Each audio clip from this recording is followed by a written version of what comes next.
Hello guys, আসসালামু আলাইকুম। আজকে আমরা আয়রনের বিট নিয়ে আলোচনা করব। আমরা যে দ্য টেকনিশিয়ান লাইনে আছে, এই লাইনে তো আমরা আমাদের একটু এক্সপেন্সিভ তাতাল ব্যবহার করতে হয়। অনেক সময় দেখি যে আমাদের তাতালের বিটগুলো আছে সেগুলো মানে কালো হয়ে যায়, হ্যাঁ, রাং রজন ধরে না, আমাদের কাজ করে না।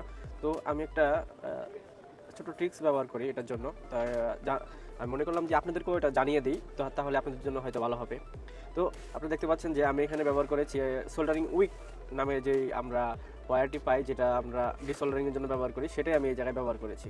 তো আমরা হালকা একটু পেস্ট ব্যবহার করে আমরা যদি এখানে আমাদের দেখতে পাচ্ছেন যে খুব নোংরা হয়ে আছে, আমরা যদি এভাবে এটাকে আমরা ওয়াশ করে নিই। আমি প্রায় এটাকে অনেক দিন ধরে ব্যবহার করতেছি আর খুব ভালো কাজ করে। আমরা যদি এমনি এইভাবেই যদি ব্লেড বা চাকু দিয়ে আমরা এই আয়রনের মাথায় স্ক্র্যাচ করি, তাহলে পরবর্তীতে এই বিটটা খারাপ হয়ে যায়। তো আমরা বিটের ভিতরে কোনো ধরনের স্ক্র্যাচ করব না ব্লেড বা চাকু দিয়ে, আমরা এই ধরনের উইক সোল্ডারিং উইক দিয়ে এভাবে আমরা এটাকে ঘষে পরিষ্কার করে নিতে পারি। তো